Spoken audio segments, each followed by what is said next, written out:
Hello, my name is Drew Kelly, and today I'm going to be talking a little bit with you guys about the cultural significance of Sherman Alexie's very first collection of short stories titled The Lone Ranger and Tonto, Fistfight in Heaven. I feel that the collection is a great example of how text can operate as a cultural tool. As a non-Indian reader, I was an outsider looking into the Spokane Indian culture that I was reading about. The same goes for any person that is reading a text that is not from within or about their own culture.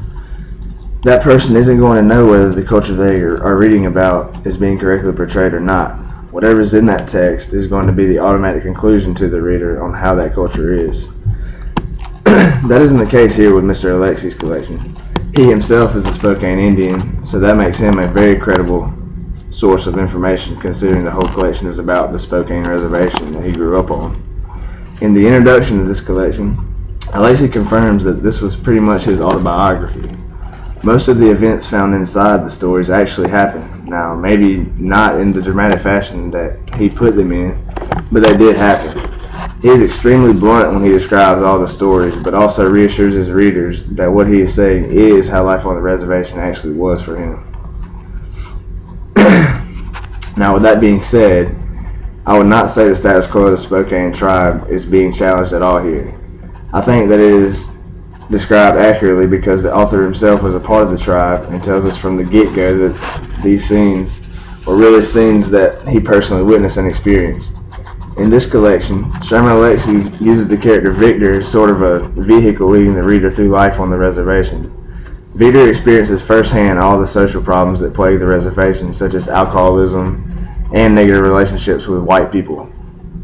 As a result of these problems, many of the Indians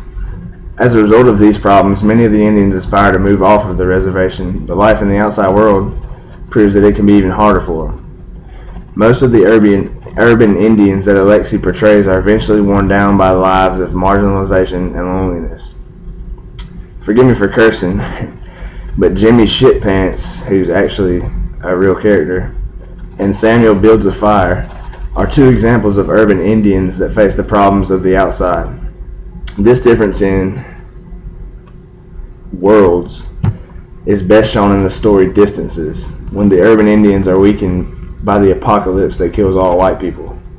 Now, the idea here is that urbans have compromised somehow their identity by moving off of the reservation. The choice to leave isn't depicted as betrayal, but more so a gesture of hope. The Indians are motivated to leave the reservation by the belief that it will help them achieve a more successful life than is possible at home on the reservation. It is still not an easy choice to leave or stay there. Native Americans are faced with racial barriers in just about everything that they do. Sherman Alexie did a fantastic job depicting the struggle in this short story collection. Even the title suggests a battle related to race. Think about it. The Lone Ranger is the white man and Tonto is the Native American. They are fist fighting in heaven, which means after death. Therefore, the Native Americans too have to battle against those preconceived notions. In the collection, the narrator faces many problems in this area, such as being racially profiled at a gas station off of the reservation, and his struggle to get along with his white girlfriend. Even after moving back onto the reservation, he still has rough encounters with white people. For example, he was humiliated when he lost a game of basketball to the white BIA chief's son.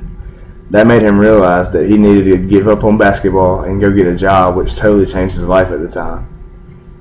Even though the few interactions I just mentioned are unique, they still show the fear and distrust that Sherman Alexie believes Native Americans have to overcome if they ever want to have meaningful relationships with white people.